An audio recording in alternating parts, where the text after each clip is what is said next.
Hi guys, welcome back to the Kickback podcast. Today I'll be talking with Madison Haas on her transition from swimming to track and field Paralympics. I hope you all enjoy.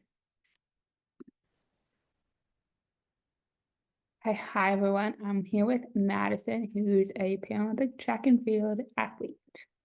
So Hi Madison, how guys. old are you and what grade are you in? Um, I'm 16 years old and I'm a sophomore, so 10th grade. And how's that been? What did you say? Sorry. What's that been? It's been okay. Pretty busy, training in school, trying to find a balance, and then just making sure I keep my grades up. Yeah. Are you swimming or are you just track and field now? I'm full track and field now. I don't really swim anymore. I stopped swimming after last summer because I had a muscle spasm, and after that, I was just like, okay, I'm done. So, Well, that's yeah. amazing. Yeah. Um, how has it been adapting to high school with your disability and going back and forth from track and classes? It's been okay. I've definitely talked to people and tried to make things accessible. So like I had like back problems and like hiking up 3 flights of stairs is not the thing to do every single day between classes. So that's been like a struggle. So I've been able to use the elevator thankfully, which but it's been okay. Definitely like track has been a little bit more difficult. I mean my coaches try to be understanding, but like they've never had anyone like me before. So it's kind of they don't I mean it's new to them. So Mhm. it's been kind of find someone that can teach them, but also like so I can get the like training I need.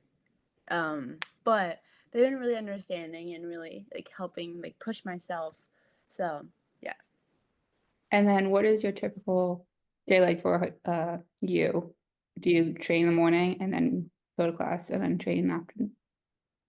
I go to school and then I train like 2 hours during the weekdays.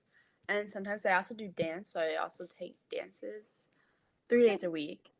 And then I train on Sundays and then Saturdays like my rest day. Yeah, I Yeah. love Sundays. Yeah. Going back to your disability, what is your actual disability? I'm a left hemiplegic with cerebral palsy.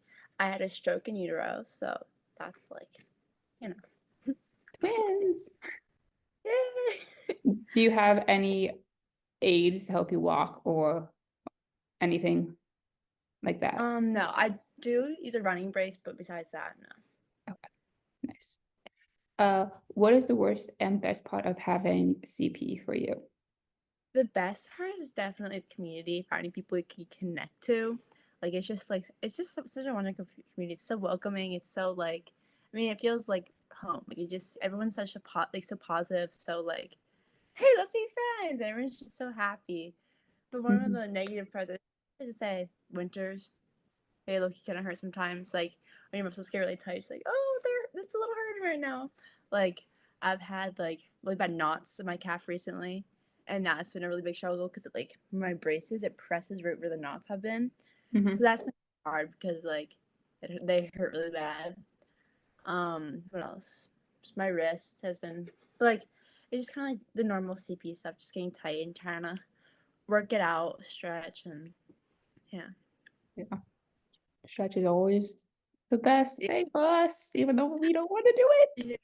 My muscle roller is my best friend. Yes. Yeah. Is it hard to go through life, like going to the grocery stores and seeing others stare at you, and how do you get past that? It's definitely something that I've had to adjust to, especially at high school, running with going to these big track meets and seeing me start first thing start differently because I use a hand block because my arms are different lengths, but also using a running base. It's definitely been an adjustment because I've had people that have been so supportive, and I have people come say like super mean things straight to my face, so I don't even know.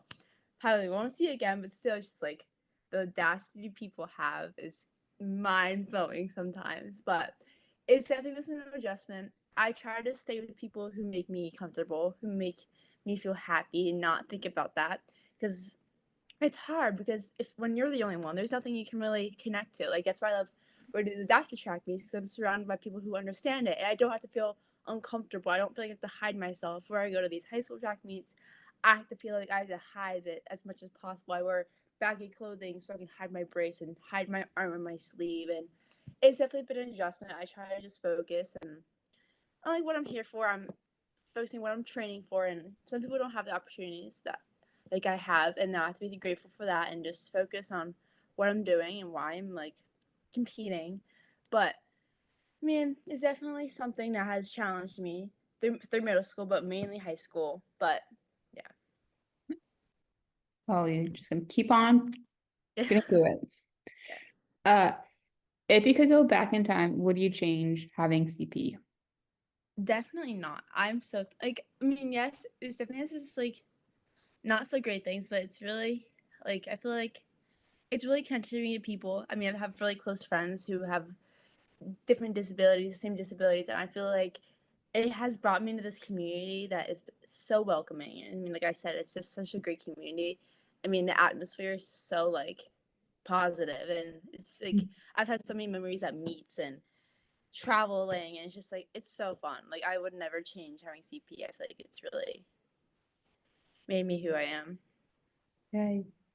When did you start the Paralympics movement? Oh, um, oh, that's hard. Okay, hold on. Thinking. I want to say the COVID year messed me up. 7 or 8 years ago, I started off. I did an adaptive PE at Westchester University, which is just a college. It's like 45 minutes away from me. Um, because that's the only really way I found out that there was other people like me. Like I met Ava McIntyre, Thomasina. I don't know her last name, but Thomasina, and they're both also CP.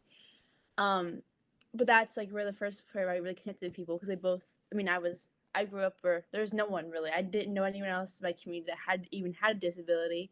So going to these adaptive PE classes, I was able to like connect people, realize I wasn't alone. So, and after from that, I had a coach come up to me and say, "Hey, try adaptive sports," and I started doing things with like PCAS, like Pennsylvania Center for Adaptive Sports, for a couple years, and then after COVID, I started getting to international stuff. So I went to IWAS games in 20, 2021, I want to say, in Portugal. And then going to Pan American Games, which was such a cool experience and such an amazing opportunity.